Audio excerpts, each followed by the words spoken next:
Dans le paisible village de Kumbé, niché parmi des collines verdoyantes et entouré de forêts épaisses et mystérieuses, la vie suivait des rythmes transmis de génération en génération. Les villageois menaient une existence simple, empreinte de tradition et de la sagesse de leurs ancêtres. Une coutume singulière régnait à Kumbé. Il était formellement interdit de laisser des vêtements séchés sur la corde à linge après le coucher du soleil. Ce n'était pas un simple conseil, mais une règle absolue. Autrefois, à une époque où les esprits et les humains partageaient encore étroitement la terre, vivait une jeune femme nommée Aminata. Aminata était connue dans tout le village pour sa beauté et sa diligence. Ses journées étaient remplies de tâches. S'occuper de la cour familiale, tresser des nattes et aller chercher de l'eau au ruisseau voisin. Elle était également une excellente blanchisseuse. Chaque jour de marché, elle lavait les vêtements de ses voisins, les étendant au soleil pour qu'ils sèchent. Son rire était comme une mélodie, et sa présence apportait de la joie à tous ceux qui l'entouraient. Un jour de marché, alors qu'Aminata lavait des vêtements, le ciel s'obscurcit plutôt que d'habitude. De lourds nuages annonçaient une pluie imminente. Elle se dépêcha de ramasser les vêtements déjà secs, mais avant d'avoir terminé, son ami Fatou l'interpella brusquement. « Aminata, viens vite. Les anciens convoquent tout le village sur la place. »« C'est urgent !» cria Fatou, visiblement inquiète. Aminata hésita. Les rassemblements spontanés étaient rares et signifiaient généralement qu'un événement grave ou important s'était produit. Elle jeta un regard aux vêtements encore mouillés sur la corde et se dit qu'elle les récupérerait plus tard. Elle suivit Fatou en courant vers la place du village. La réunion dura jusqu'à la tombée de la nuit. Lorsque la lune apparut haut dans le ciel, baignant le village de sa lumière argentée, Aminata, épuisée, rentra chez elle et s'endormit, oubliant complètement les vêtements laissés dehors. Mais alors que le village dormait, quelque chose s'éveilla dans la forêt. Les Amamous, des esprits nocturnes, sortirent de l'ombre. Ni bons ni mauvais, ces êtres espiègles s'amusaient à perturber les humains, surtout lorsqu'ils trouvèrent des objets abandonnés sous la lumière de la lune. Invisibles aux yeux humains, leurs formes scintillantes se déplaçaient silencieusement, seuls leurs yeux étranges et perçants révélant leur présence.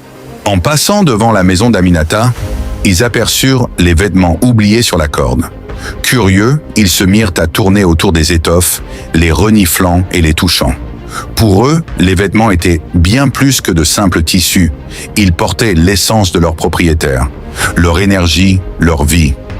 Les Amamous, fascinés, commencèrent à jouer avec les vêtements, les modifiant à leur guise. Au matin, lorsqu'Aminata se rappela des vêtements, elle se précipita vers la corde à linge. À sa grande stupeur, certains avaient disparu et d'autres étaient étrangement transformés. Un pagne autrefois coloré était devenu terne et sans vie. Une chemise d'enfant semblait avoir grandi comme si un adulte l'avait portée. La nouvelle de ces étranges événements se propagea rapidement. Les anciens se réunirent pour comprendre ce qui s'était passé. Parmi eux se trouvait Baba Kwasi, le plus sage et le plus âgé du village. Sa voix grave résonna.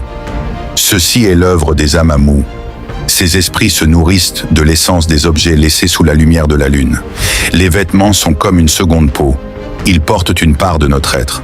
Quand nous les abandonnons la nuit, nous invitons les esprits à jouer avec nos vies. » Le village entier fut pris de panique.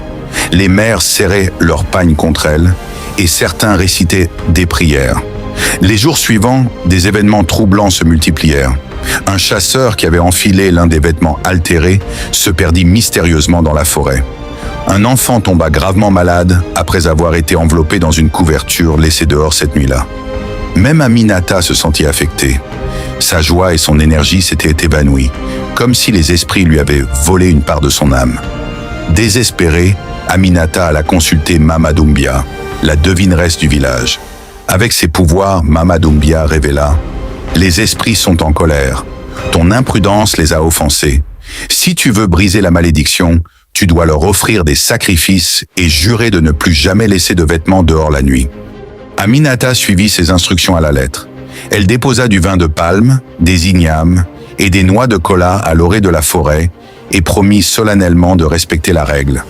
Peu à peu, la vie reprit son cours normal, mais les habitants de Kumbé n'oublieraient jamais cette leçon. Depuis ce jour, personne à Kumbé, ni dans les villages voisins, ne laisse de vêtements sur la corde après le coucher du soleil. Ce n'était pas qu'une superstition, mais un rappel du fragile équilibre entre le monde des humains et celui des esprits invisibles. Ainsi, au crépuscule, les habitants de Kumbé veillant toujours à rentrer leurs vêtements, s'assurant qu'aucun fil ne soit laissé à la merci des Amamou. Merci d'avoir suivi cette histoire captivante sur les contes africains de Kumbé. Si vous avez aimé, pensez à aimer la vidéo et à partager vos impressions en commentaire. Et dites-nous d'où vous regardez pour que nous puissions vous saluer dans notre prochaine vidéo. À bientôt pour d'autres récits fascinants.